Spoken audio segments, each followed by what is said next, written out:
Welcome back, everyone. Thank you so much for joining us. I am super excited for this author I'm interviewing today. She has written over 100 books. Can we just stop and appreciate that for a second? Over 100 books. She is a UA Today best-selling author, and she writes numerous genres, and I'm super excited to delve into some of the more controversial topics we're going to cover, such as having banned books, which I haven't spoken to an author about this topic particularly, but we're going to cover a whole range of stuff today. It is the one and only K Webster. How are you today? Thank you. Thank you for having me. Absolutely. I want to start off, so Kristi, I want to start off with hearing about your journey. How did you even start writing, and what was your footstep into the publishing industry like? Well, I've always been obsessed with books ever since I was little.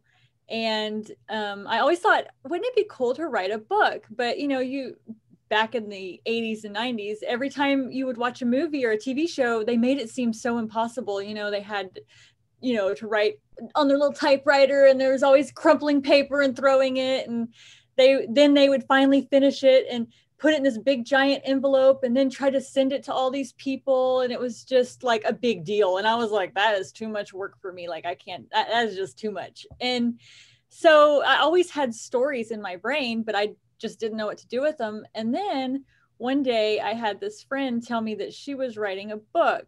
And I was like, okay, tell me a little bit more about this, because if you are writing a book and you don't love books as much as I do, I need to know how you're doing this and what you're planning to do with it.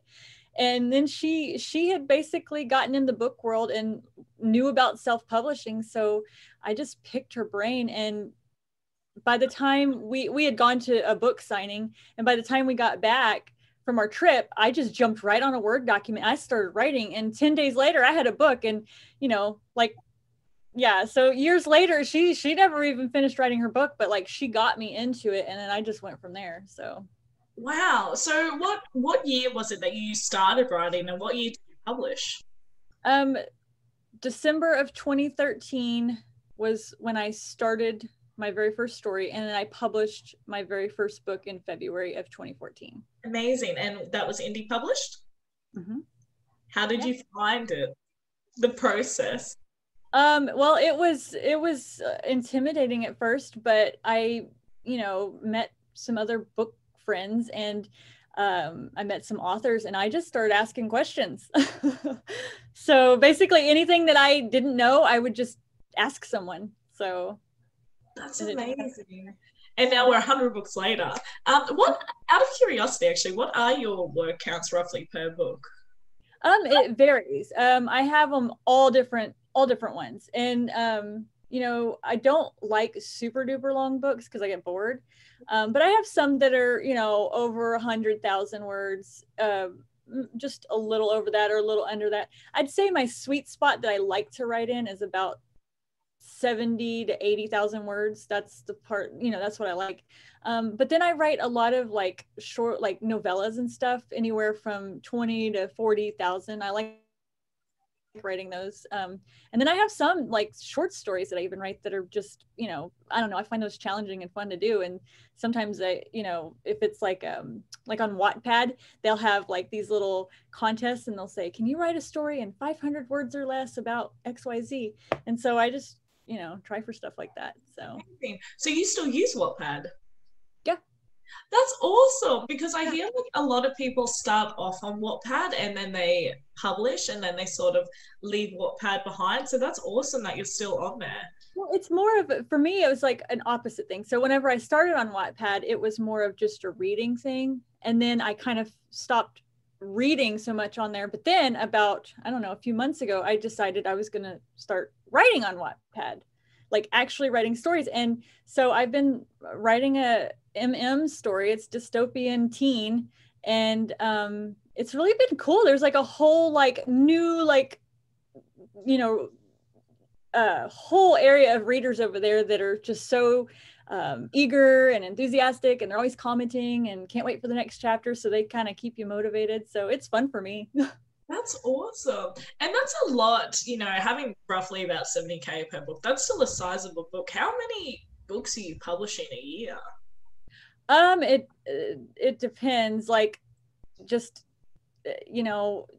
like, I think last year it was like 22 or something, but this year it won't be as many, just because I've kind of reevaluated what I'm doing and trying to, do different things and marketing things. So try not to just go full throttle all the time. I guess the main question of this whole interview is, do you sleep? Not that much, because I try to cram as much as I can get into one day. And usually, maybe about 8 o'clock, 9 o'clock, my husband's like, are we going to watch a show together? And so he'll pry me off my laptop. And then, then we're on Netflix and we're addicted to our shows and we're binge watching till 2 and 3 in the morning. And then it's like, okay, I guess we got to go to bed. And then I'm up at, 8 o'clock. So that's amazing. How do you go with balancing it then? Because my biggest question in regards to this would be burnout. Have you ever burnt out before, or have you had a pretty good understanding of yourself and the balance that you need for that? Yeah, I think I go through little bouts of burnout, but for me, a lot of times the thing that gets me out of it is I just write something different or something I'm not supposed to write. So like, I try not to set myself up too much with, I've got to write this, and then I've got to write this, and then I've got to write this. I like to just be able to wake up one day and think, I'm going to write something totally new and different, and then just let my brain go with that. Because usually anytime I do that, those are the ones that do really well. Yeah. So I try to like leave room for those instead of just scheduling out my life until the end of time, And so but it is hard finding balance, because when you work from home on your computer and your recliner and you're just typing, 17 hours will pass and you're like, whoa, where'd my day go? So with having so many books out now, did you ever find, because I obviously stalked you just a little bit, and I absolutely love your aesthetic, your images, everything about it. I love it. And so I'm wondering if you ever had sort of any branding issues, or because you write quite a diverse genre, and I know that some authors would opt to go separate pen names, whereas others go, no, these are my books, this is what I've done. Did you ever have any struggle sort of trying to split those or find an overall brand when you were a couple of years in to your career? Well, whenever I first started, I would say I was more contemporary romance, with, that was basically my thing. And I wanted to write something darker and like thrillery kind of. And I thought, well, I don't know if my readers are going to read this. So I created a whole nother pen name and did all this work and created this book. And of course, the only people that read it were my readers, because they wanted, because I told them about it. And so it was like, okay, I went through all this effort when the people that were already reading my books went and read it anyway. So why am I doing that? So then the next book that I was getting ready to write was going to be a dark romance. And I just warned my readers and was like, okay, this is something different. It's dark. Be ready, be ready, be ready, be ready. And it kind of like amped them up, I guess. And they went and read it. So I guess, I think I've given them so many different things that they just know that, whatever pops up, they can decide, is that something I want to read, or I'll pass this time. And I understand that not, my rom-com readers aren't going to read probably my dark romance or taboo, like, but maybe my dark romance taboo also reads rom-com or whatever. So I just figure that it's something for everybody. I love how diverse you are. For you, going into different genres, was it more of a personal challenge to say, can I write this? How is it different? Get a little bit of a taste for it. Is that why you started doing it? Yeah. I get like, I'm a mood reader. So like, I'll get in the mood for aliens and I'll read all the alien books that ever existed. And then I'll get in the mood for, anything, just something totally random, whatever the little thing that I want to read, I read all of it. Survival romance or whatever, like nonfiction books. Like I just get on a roll and I just read. And so with writing, it's the same way. It's like whatever I'm feeling in the mood for, I just decide to write that. And then, like you said, a challenge sometimes, like with anthologies, they'll say, oh, we're doing a themed anthology and it's, about vampires that blah, blah, blah. And so I'll think, okay, I haven't ever written any vampires. That sounds like fun. I want to do that, And a lot of my chances that I take are with anthologies at first, so I can kind of get my feet wet. And actually my very first was with a Christmas anthology, and I wanted to try and write an story, and that was my first little dabble in it, and I was afraid that I wouldn't be able to do a whole book of it, and that obviously I liked it. So I'm so curious about your because I've always questioned myself, could I write an book? And, you know, love is love, and I think it's a beautiful thing, but I am also like, how would the logistics work of this? So how did you go with, because you are quite popular in it, you have Hood River Rat, which I noticed and I got a copy of. So, and I haven't yet read it, but can you tell us a little bit about that book and how you went with writing Well, with at first I was like kind of intimidated, because I was like, oh, I probably will miss the softness of the female and, you know, all of that. And I was kind of nervous about, you know, I don't know everything about all of that. And so I just kind of wrote what felt good. And as I started writing it and reading more in it, I was like, okay, it's just different body parts or whatever. And so it wasn't, you know, I don't know. Now I love it. And I like have to be careful not to write everything because I also know that I have other readers that don't read that yet. So I try to still keep variety for all my readers. But with Hood River Rat, it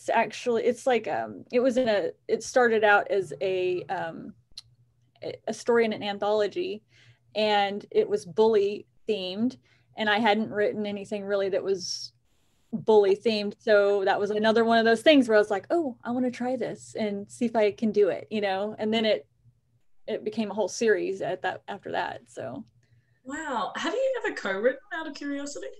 Yeah, tons. How do you find the process? It's more difficult than writing by myself. Like I can write a whole book by myself in, you know, 2 weeks if I need to, because I can just, you know, power down and do it. But when you're writing with somebody else, it's lots of back and forth. There's lots of conversation. There's, where should we go from here? You know, we should change this or whatever. Let's, you know, and then there's a lot of reading through it and making sure that the two writing styles merge and seem like you're reading one book and not a book where two people wrote it. So there's a lot more involved, but it's also fun because you're collaborating with somebody and you're getting to talk to somebody, because it's such a lonely job, you know. And so I like doing them because I get to, you know, hang out with my friends, but at the same time, I work harder on those, if that makes sense. In your words, like from your website, Whispers and the Roars has been your best-selling book. And so I'm a little bit curious as to, one, what is it about? Because I know there was many disclaimers on saying, don't read the reviews, don't read the spoilers, just go into this book. So I made sure not to read any of the reviews. But why do you think that that book was so successful for you? And what little bits of information can you give us about it without spoiling it?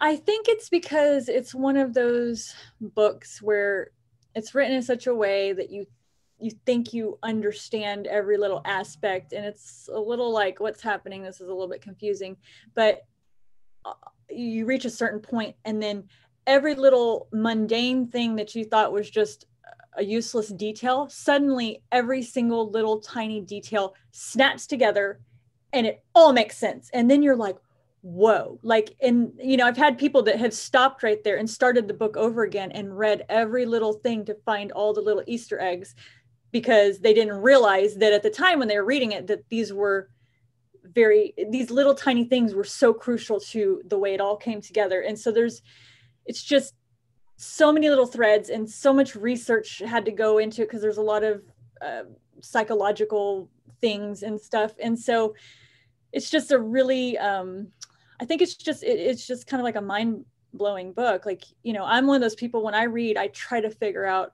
all the little details. And, you know, I like it when I don't, you know, then I'm like, oh, I didn't figure it out, you know, or I didn't figure out all of it. I got some of it, you know. So I think that's why people like it, because it's not anything that they expected. I imagine with that kind of book though, are you a plotter or a pantser? Because I imagine to write a book like that is quite complex. So you'd have to know where to insert those little bits of nuggets very slyly.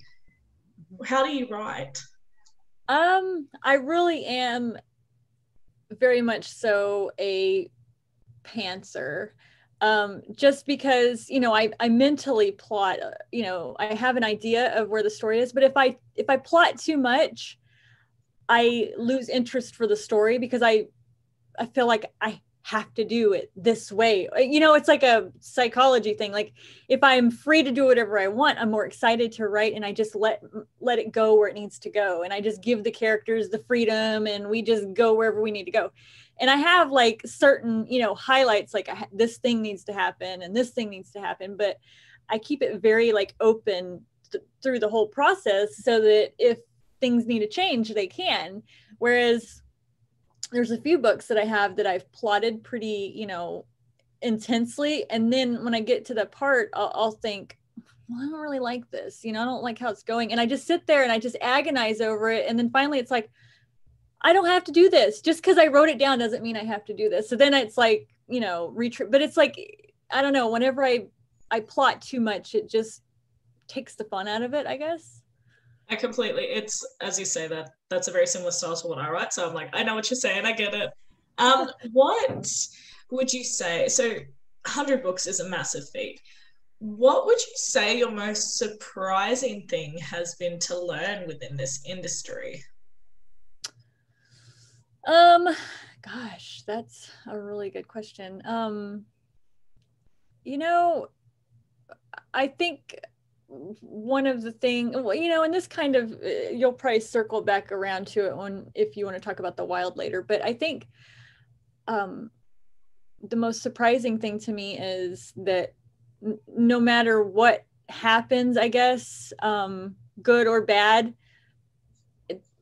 you just, as long as you keep trucking along, you'll still be there, you know? And so there's never, you know, there's always in romance landia, there's always people that, you know, there's always a scandal here and there's always a drama here and there's always this, but nothing ever really happens. So it's kind of like, you know, don't get all like sucked up into all of that, and it won't affect you. And I think that so many people do think it's career ending if certain things happen to them, or if they, you know, get, you know, negative attention on them or whatever, but it's really not. Like, you know, even if everybody tried to wipe you off the face of the internet, this is still such a small segment of people, and there's billions of other people out there trying to read your book. So it's, you know, it's surprising to me because at first I thought maybe, you know, this was the world of reading, and I had to follow these rules or else. But you know, I started to learn that there really are no rules. People just say there are rules and you just do whatever you want, you know?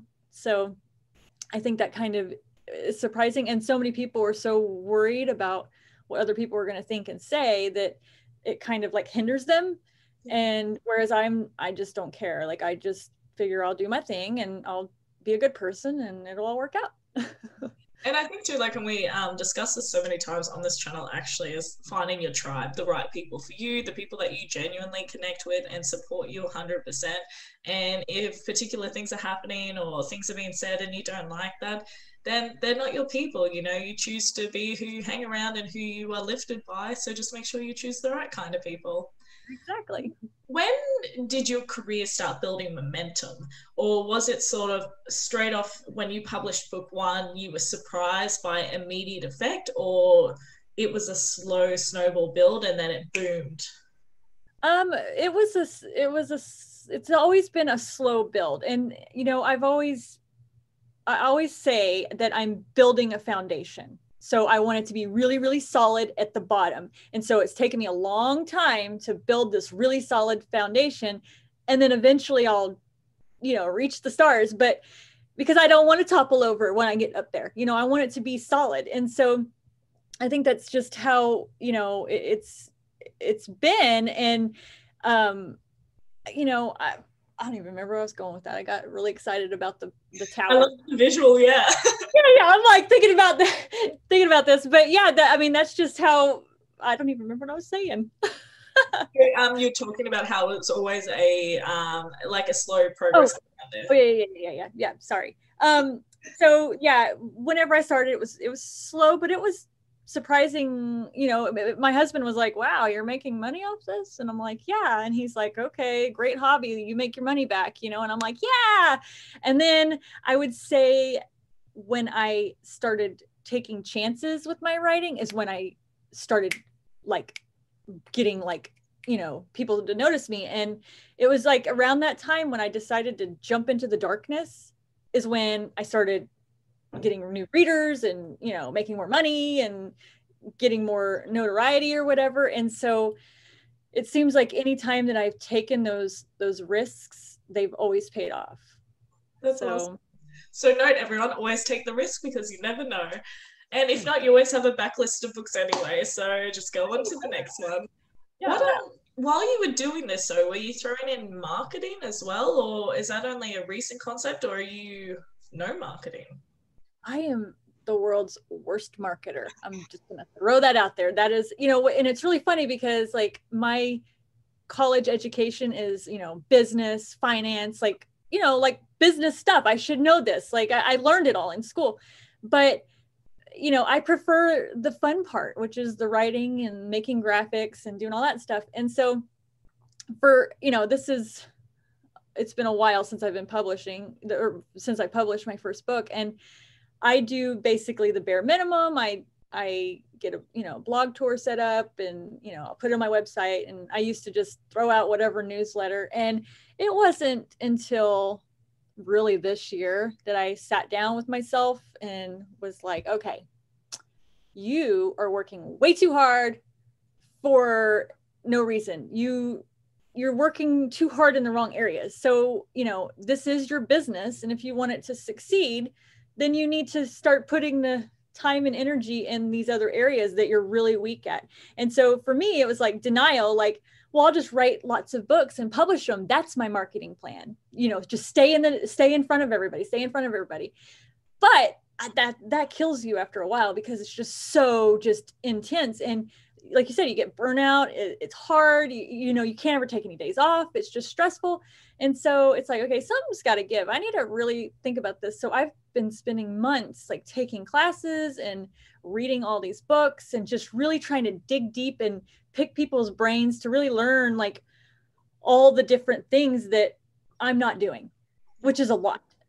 And I even had a branding consultant that I hired, and she spent like 10 days picking through every little aspect of my business to tell me all my weaknesses. And, and I'm thinking I'm doing good, and then she gives me this like 11-page document, like, okay, here's where you need to fix this. Here's where and I'm like, oh my gosh. I mean, and so it was just even down to, like my newsletters weren't personal enough, and I was like, oh, she's like, you can't just sell to people every time you want to talk to them. And I'm like, oh, so then I took a newsletter course, and then I, read a newsletter book. And as I started digging into that, I was like, wow, okay, no wonder nobody wants to read my newsletters. Like, I'm just saying, here, buy this book, and since I release every month, I'm just shoving the new one in their face. They want to know about that, but they also want to know about me and feel like they know me. And so I started putting like,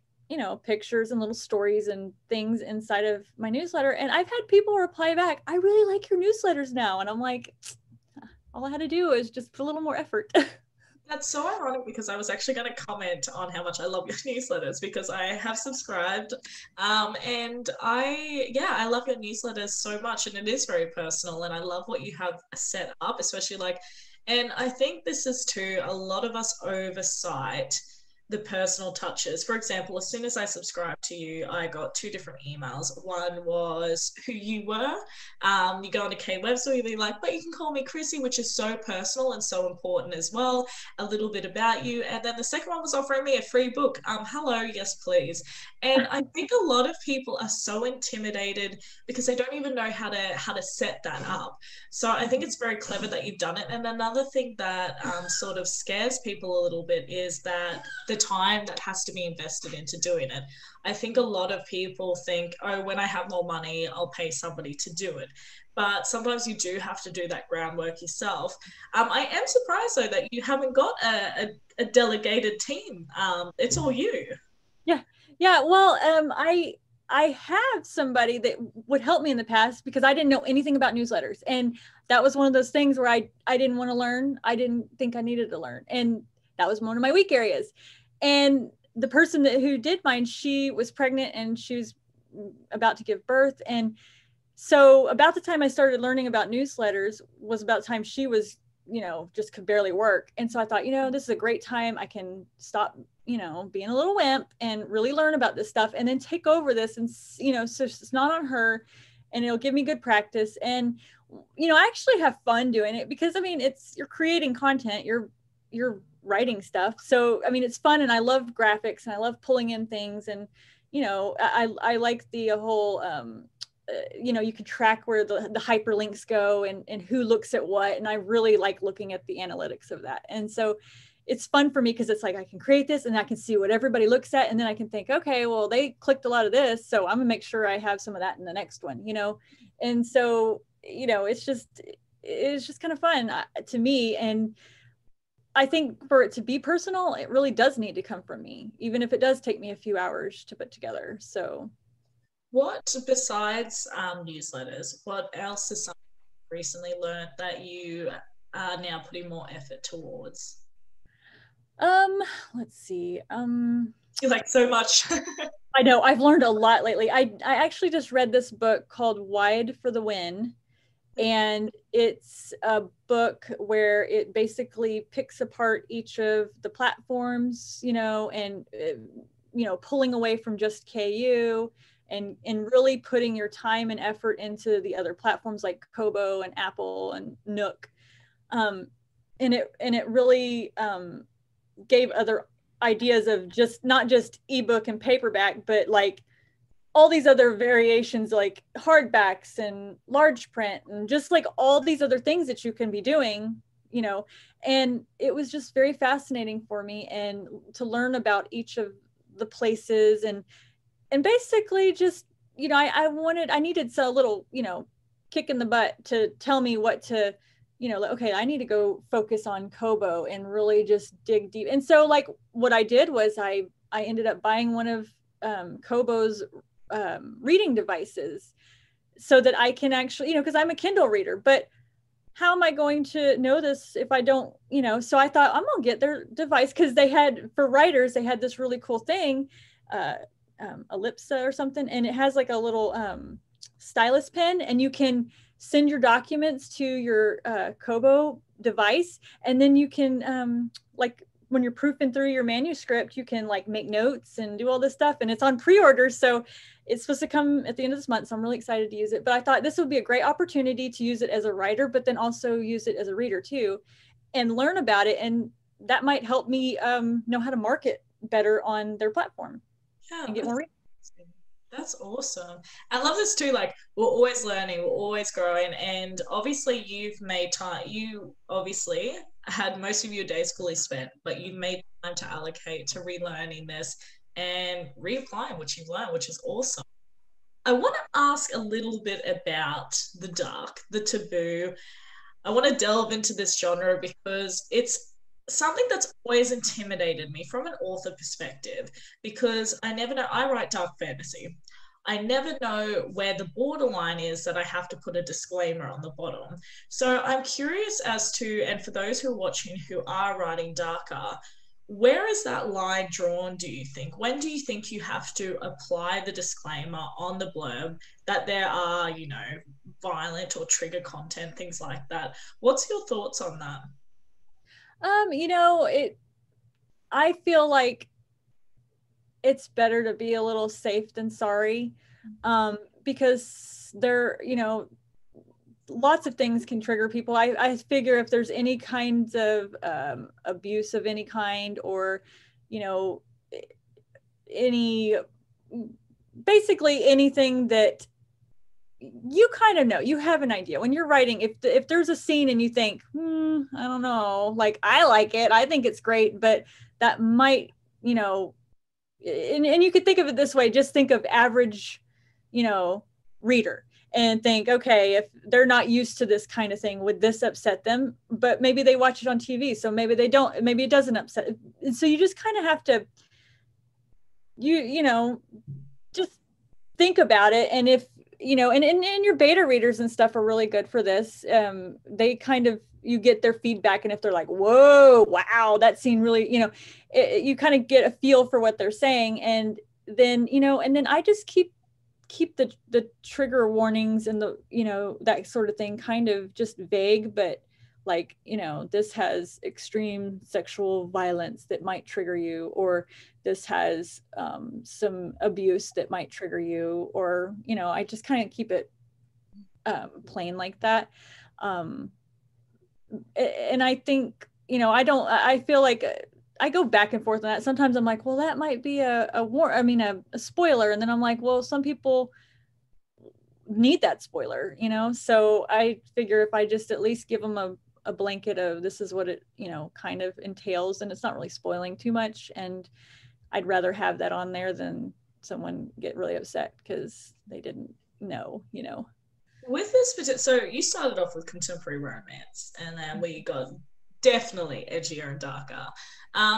Why do you enjoy writing this genre? Is it the pushing of the boundaries, seeing how far you can push it and justify it as well? Is that sort of the compel to it for you, or is there another reason?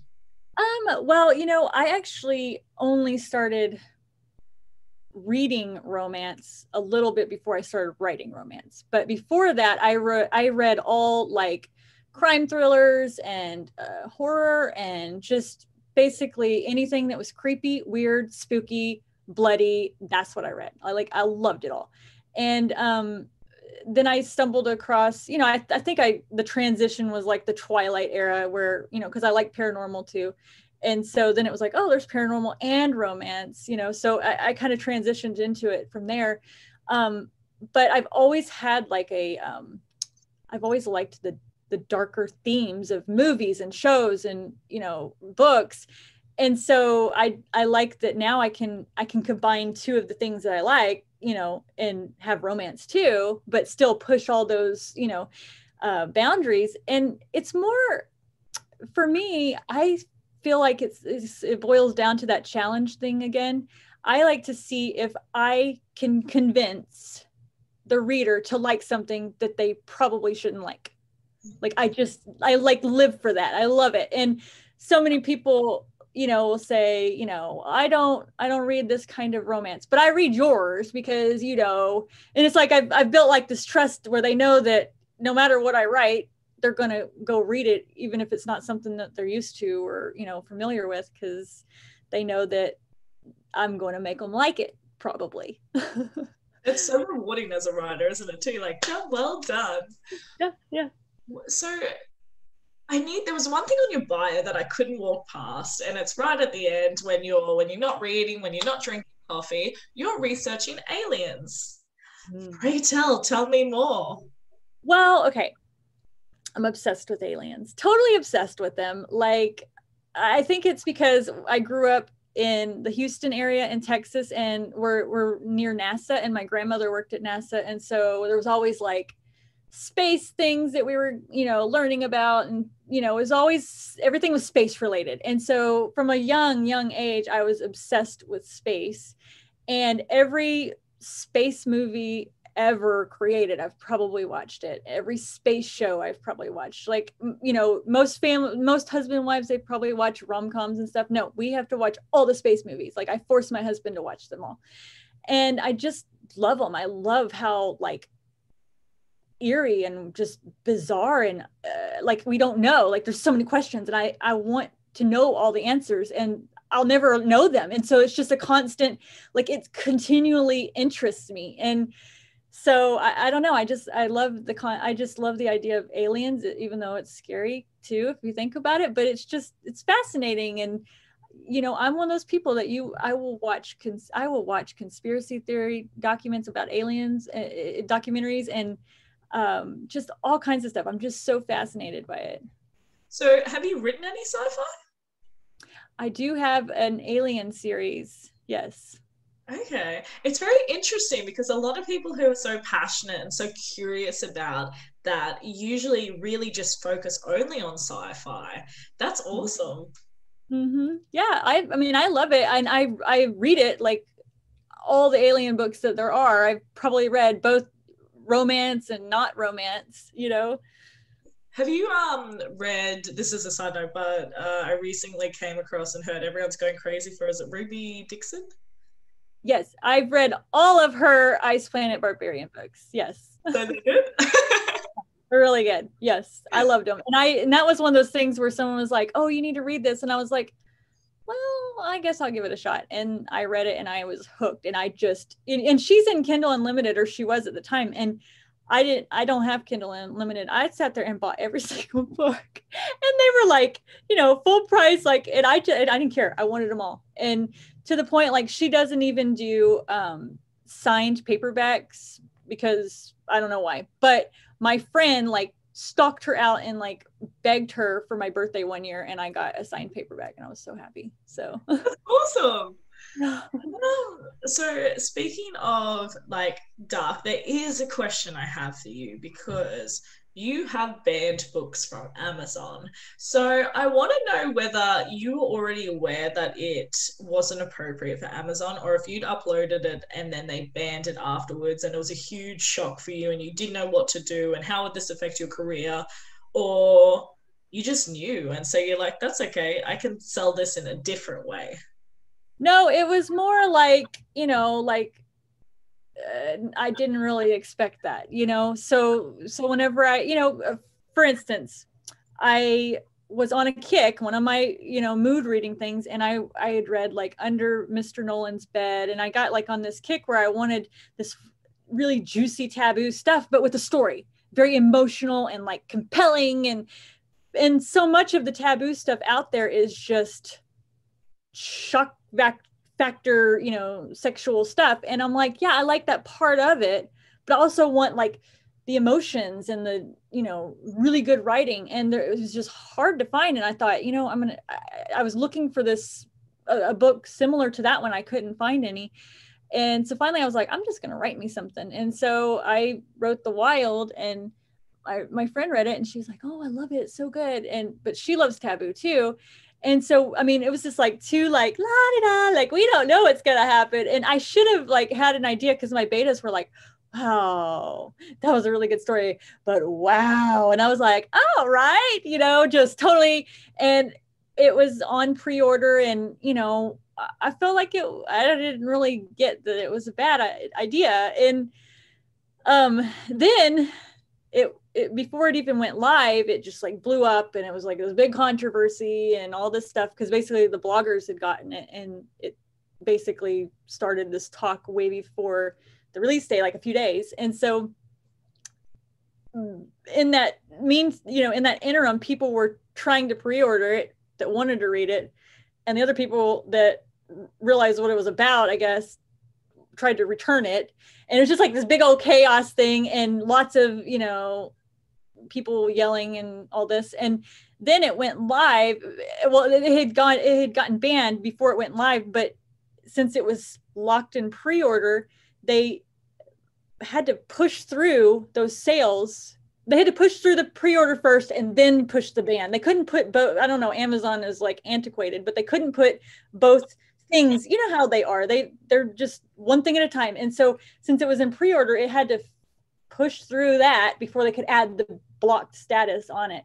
And so I got all of my pre-orders went through, and people got their books, and the book dropped down to like number 60 something on Amazon before it got blocked. So it probably would have done really well had it kept going.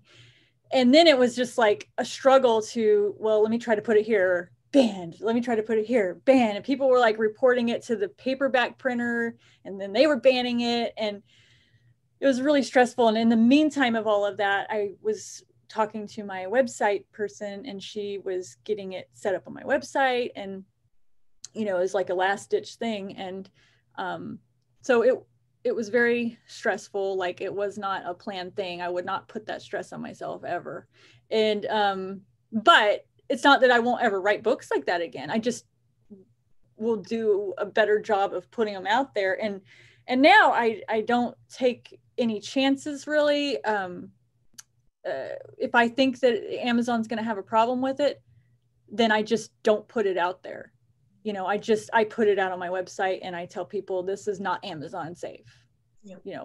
I know what's going to be Amazon safe, and I know I'm going to take a hit on sales because not everybody's going to want to go to my website and download that book. It's not like it's, it's harder to get into people's hand when it's not on Amazon or whatever on the retailers. So it's like, I understand I'm going to take a hit on it, but it's better than putting it out there and taking a chance that it's going to, and I feel like once you get under the microscope, you're under the microscope. People are watching you. And so, I'll see other people who have books just like it and their books are fine, but that's because nobody's reported them. So it's like, once you get put under that microscope, I don't even try. I still write what I want. I just don't put it out there.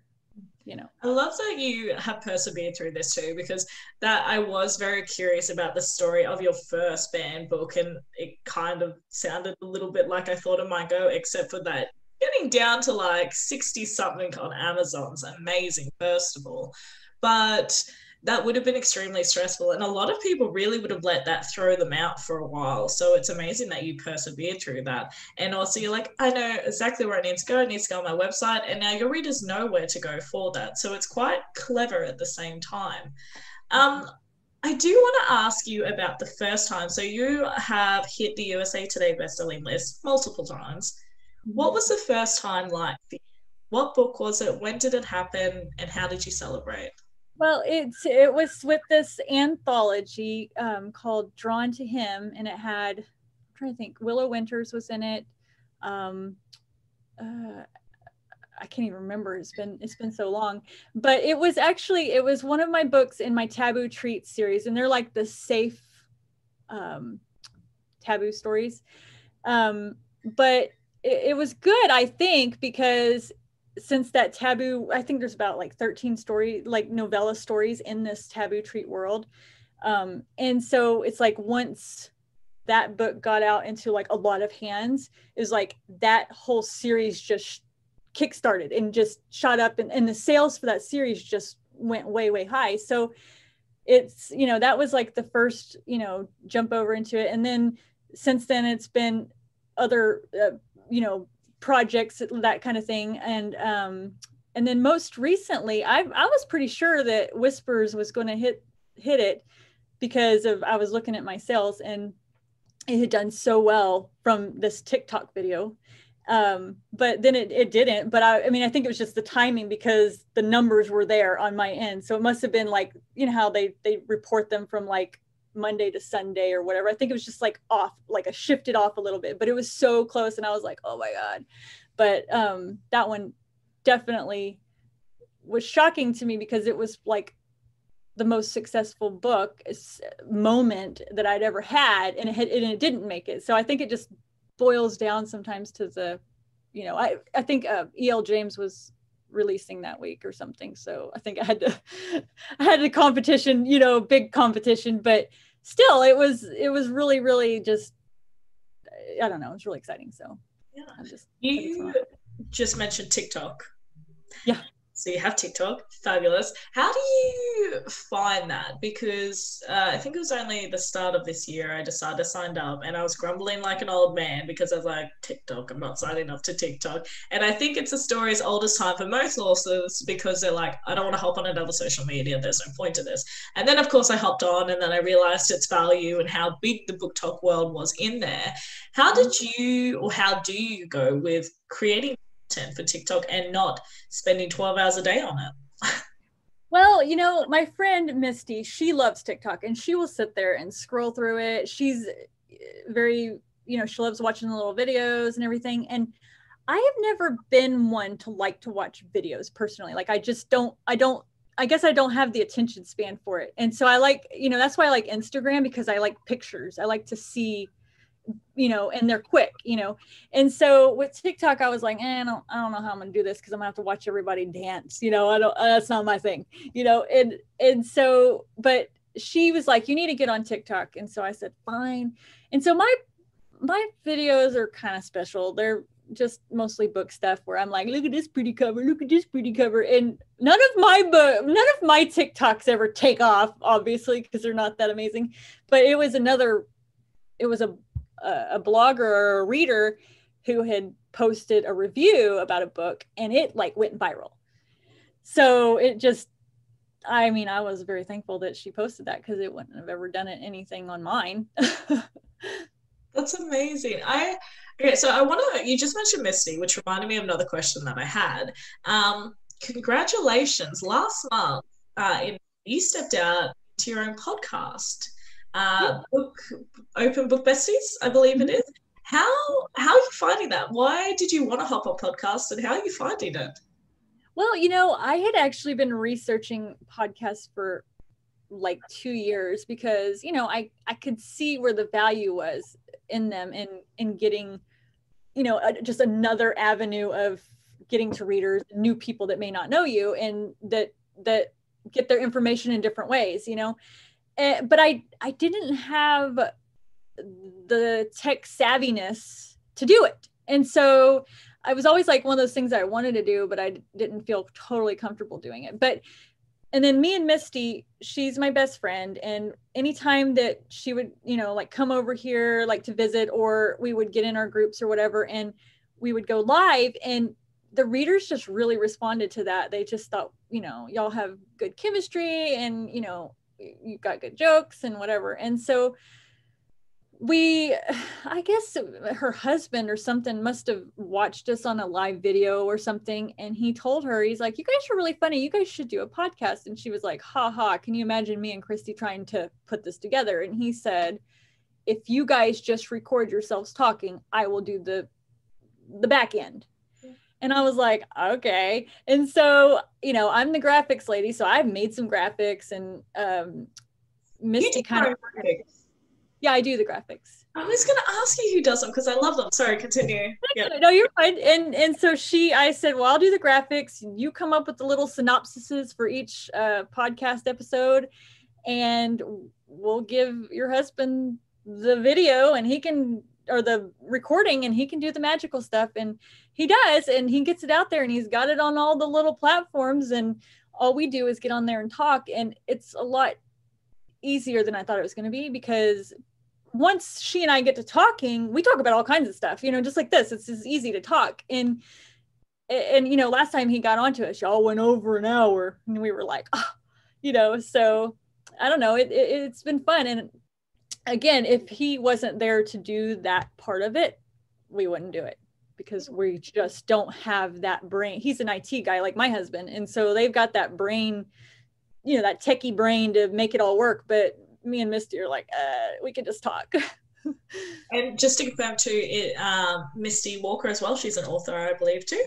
Yeah. Yes. Well, just wanted to make sure when people are watching this, they know who else to check out. What would you say then your greatest challenge and your greatest accomplishment has been so far in your writing career? Oh gosh, greatest challenge and greatest accomplishment. God, let's see. I mean, I think the challenge, we kind of touched on it. It's been the marketing thing, and thinking outside of just this romance bubble world that we know through social media, because there's just so many more people out there that we don't know. So, that's realizing that I need to get out there and tap into that, and not really know how to do it, and having to figure it all out. That's just a huge challenge for me, but I'm gonna figure it out. Okay, I'm gonna figure it out. but as far as rewarding accomplishments, I think it's just, I would say that basically, after the Wild hit, it was just like I had like this outpouring of support, like just so many people just reaching out to me and messaging me, and how can I buy this book? I want to support you, just like so much. And it was just so awe-inspiring. Like I just couldn't believe that many people were out there that cared, that wanted me to succeed, and wanted to let me know that they were proud of me, or to keep going, you go girl, And so it was like, maybe they weren't out there blasting it to the world, but they were messaging me, and that meant something, And so it was kind of like that was an accomplishment to kind of climb out of that rubble with the support of everybody and then just keep going. And it was like, you know, it could have, like you said, it could have been such a detrimental thing, and it could have been a career ender, not necessarily because other people could make it in for you, but because I mean, after something like that, you could be so down on yourself. I was very stressed out and down on myself during that time.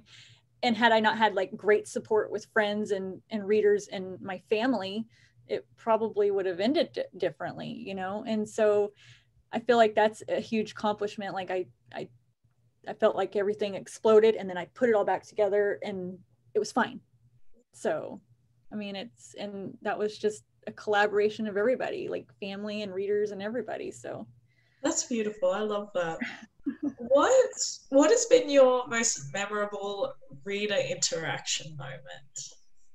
Oh gosh. I would say a lot of, you know, the book signings whenever, you know, because it's one thing to talk to people through chat or see that they like your stuff. It's a whole different thing when you have like a line of people that want to see you, and, you know, they want to talk to you and, you know, ask you questions about how you know, wrote the story or what were you thinking, just have that opportunity to talk to you. And it's just so cool and just like, you know, mind blowing. Like I can't even begin to explain it. Like why do these people care to talk to me, you know? But it's like when you see them in person like that, it's so more real, I guess, because, you know, the internet, like my husband always says, I'll say my friend, and he'll say your internet friend. They're not your real friend. And I'm like, yes, they are. You know, he says, you haven't met them before. And I'm like, they're my friend.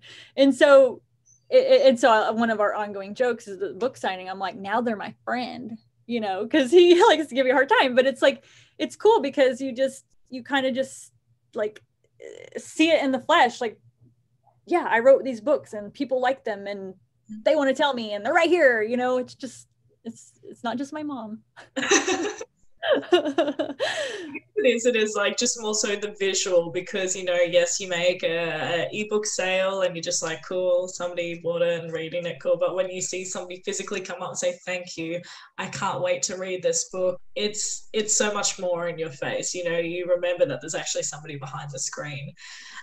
This is my favorite question to ask. What is your biggest goal? What is the dream that you're chasing?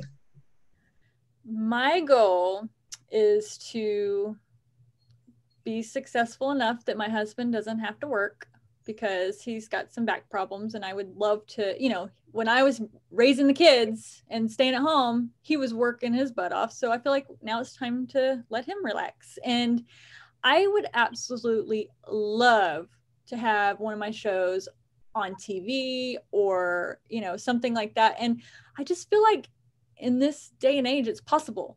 You know, like I know people who are my friends who have television deals. Like I know them, like it can happen, you know? And so I feel like that's a cool goal to have. And I feel like it's attainable. You just, you know, kind of like the TikTok thing. If it happens, it happens. It might happen. It might. I do have a segment called Speed Dating with an Author. So you and I are going to go on a very romantic date. I lit a candle. I'm just a good person like that. And my first question is, what is the clumsiest moment you've ever had? Oh my gosh.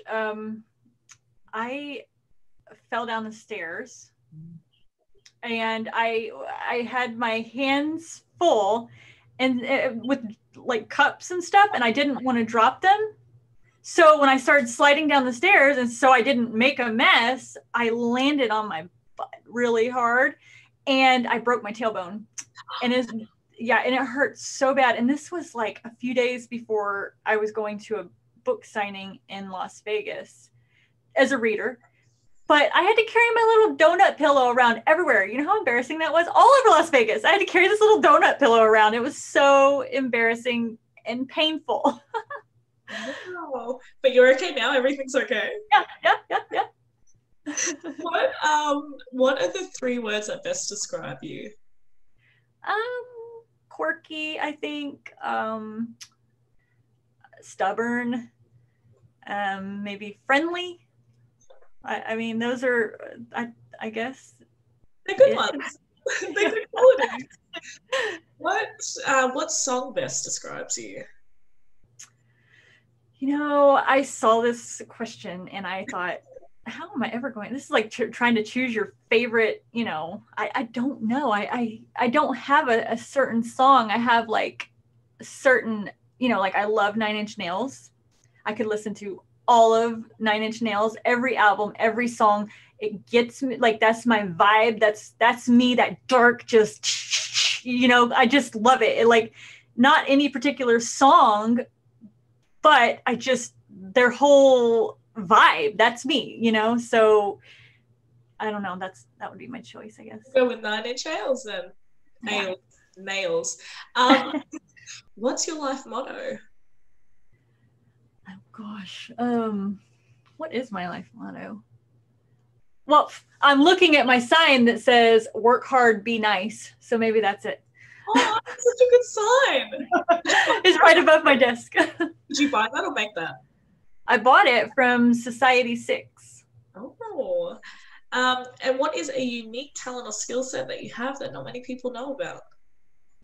I guess, like you didn't know, I do graphic design. Do what? I said, that's amazing. Do you do do you do like a little side business with that? I used to, but then I got too busy and I couldn't do it anymore.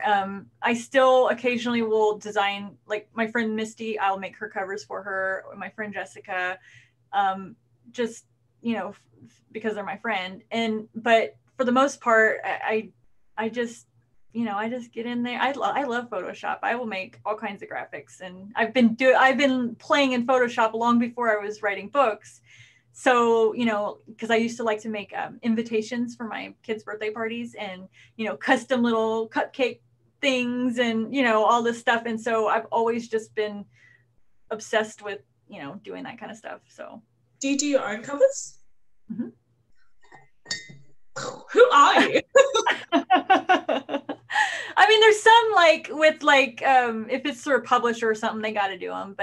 And then if it's like in a collection, like there's certain collections I'm in, they've got a designer for those. But like all of my books that are just mine, I design them. Amazing. Now you just mentioned, sorry, more questions. You just mentioned publisher. So have you gone through the traditional route? How have you found the process between traditional and indie? What do you prefer? I prefer indie 100%. You have control over everything, your own success and your style and everything. You just have control. And I feel like I'm more successful as an indie.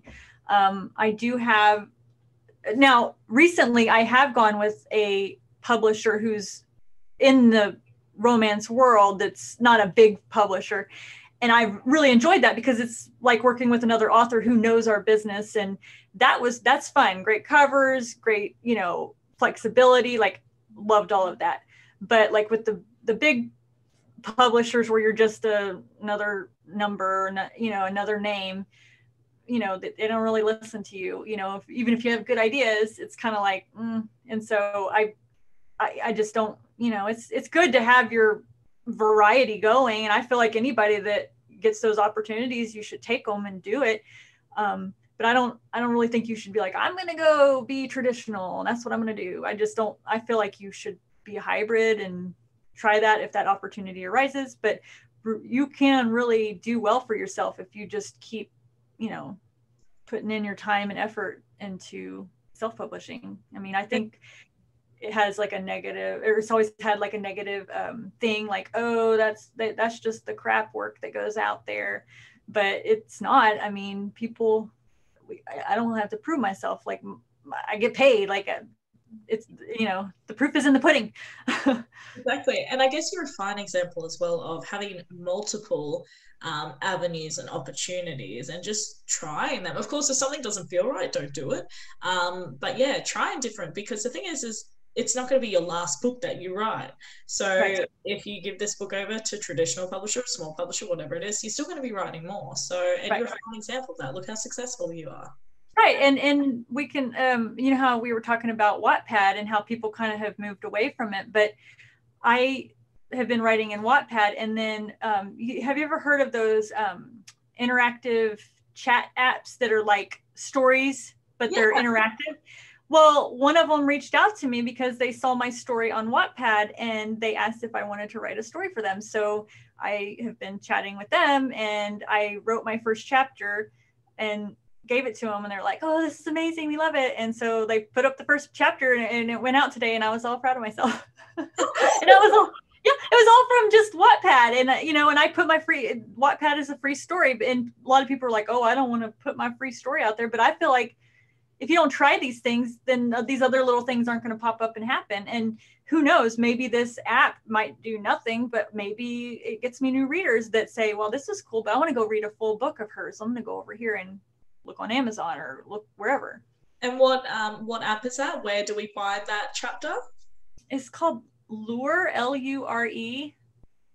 And it's, I think on the app it's like Lure Interactive Chat Stories or something like that. It's got, you know, just type in Lure and you'll see it. And I just put my first chapter up there. So that's so cool. Congratulations. Thanks. Yeah, I was pretty excited about it. And so, and I guess, you know, I will add chapters a couple times a week until it makes a full book. But it's kind of like how it was with Wattpad, but it's actually more interactive. So I don't know if you remember these books when you were younger, but they had the choose your own adventure books. And so, yeah, I loved those. And so this is what it reminds me of, because and I'm on the writing side of it now. So as I'm writing it, I provide choices for the reader. So then it's like, okay, here's this choice. And if you don't want that choice, just keep reading. And then if you want this choice, it pushes you over. And then they've got the software on the app that they plug in your story and then all your little choices with the formatting that you do. And then it just knows and it does all this cool stuff. And so I got to see it. Like, I literally wrote the chapter, they edited it and looked over it overnight. And then they plugged it in today. And I looked on the app today and I was like, this is so cool. Like, I'm like taking screenshots to show my mom. It was just so cool. So it was neat. Images and stuff with it, or is it? Yeah. So I would go to the stock sites and find the pictures that I wanted to get because they have an account there. And I found the pictures that go with my story, and then some of them the reader can like spend their gems on. So it's interactive, so they get to decide if they want to do this choice, and and they give you gems just for your little. It's just like a fun. It's almost like a game, and it's like a video game sort of, but with your story. So I don't really know how to explain it, but it's really neat. Yeah, that's so cool. I'm gonna go check it out. That sounds like so much fun. Right. I have had so much fun today. Thank you so much for coming on. Yeah, thank you. I had fun too. Awesome. And where do we find you? Where do we stalk you? What do we need to know? What's coming up? Well, you can always find me on my website, www.authorkwebster.com. And that basically gets you anything it's got the podcast links on there. It's got like everything that you could possibly want. And what's coming up next, I just published Feuds and Reckless Fury, which was at the beginning of this month. And my next book that I'm going to be publishing is Dragon, which is in a MC Motorcycle Club series. And that will come out in like September, I think. And so this is the first, like I said, this is the first time for me to put space between releases because I'm trying to do some other things in between. So we'll see how it goes. Oh, this is amazing. Well, I will put those links below. And yeah, thank you so much for coming on. You've been a blast. Thank you. All right, I'll talk to you later. Bye.